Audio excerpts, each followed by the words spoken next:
Okay, and here are the two timing marks in the front of the engine, the crankshaft pulley and the engine block here. This timing mark is in the engine block here, and this one is on the crankshaft pulley. I have painted them for better visibility, and they are supposed to line up. They are aligned here 100%. Okay, and these are the two timing marks in the rear of the engine. Once you line up the two timing marks in the front of the car and the crankshaft pulley and engine block, this is you line this up here too.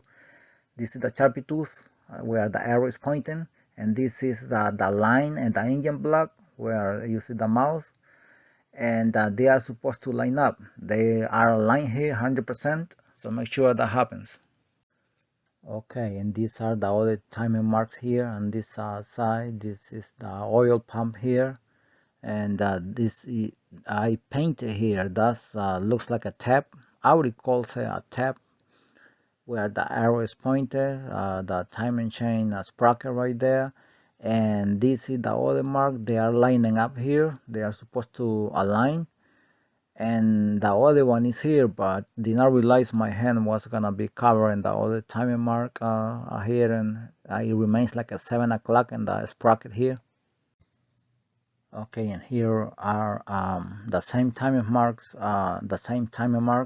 basically, that I just showed, but this one is visible here. This one remains like a 7 o'clock, and this timing chain sprocket here, still on the oil pump, and you see the three black tooth here, the three black teeth here.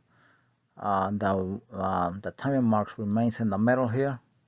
The two airplanes are pointing, and that's the tab there again. Still can be visible, but the one inside, the timing mark inside, cannot be visible anymore at this point. Okay, and here is the other.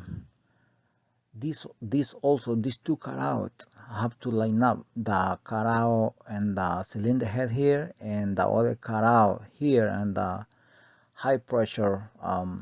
This is the high pressure sprocket here.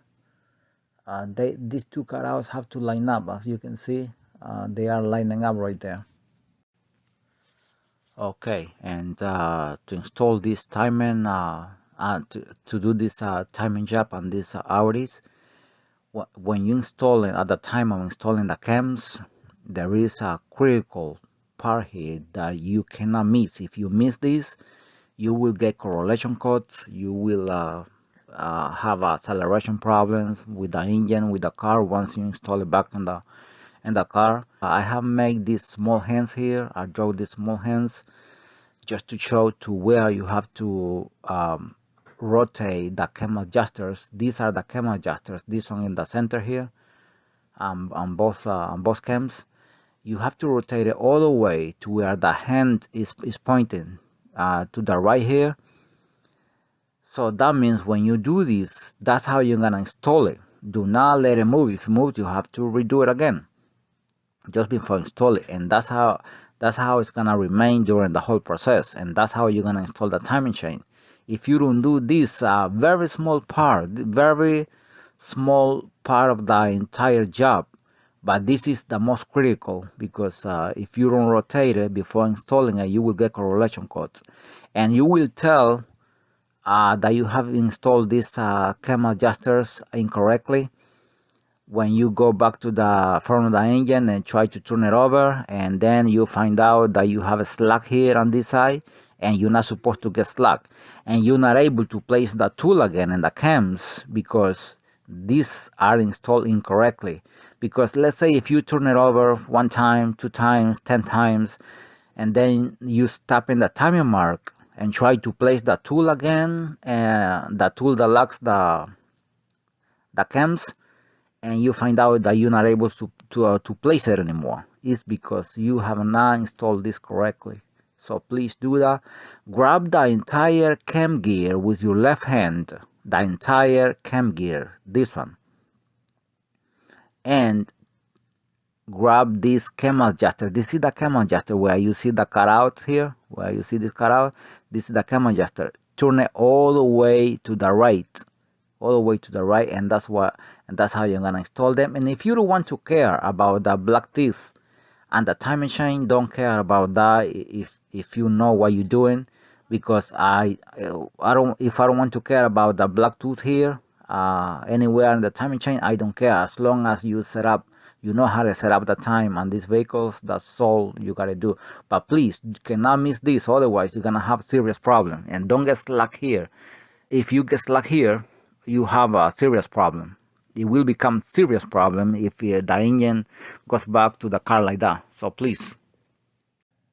Okay, and these are the two cutouts where you lock the camshafts, both of them, with the tool or with the bar, whatever you want to call it.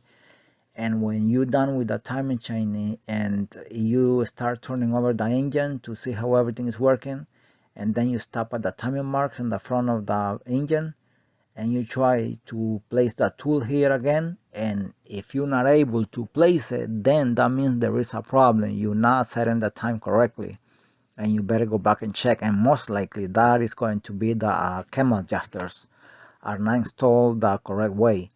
So please check that. Do not install the engine back. Do not install the engine back in the car without doing this. No matter how many times you turn over the engine, and if you turn it over 25 times, for example, that 20 times when you stop, and you stop every time in the timing mark and the front of the engine, and you try to place the bar here or the tool, whatever you want to call it, you got to be able to place it in every time. So make sure that happens. And these ones here are the cam caps. Just to show here really quick, see this pointy corner of the cam cap here. This pointy corner of the cam caps, once they are installed, this corner here remains facing out of the cylinder head, all of them. And the small step, they have like a small step that remains inside the cylinder head, pointing to the inside of the cylinder head. And this arrow here is showing that this is the rear part of the engine, as you can read here, rear part of the engine.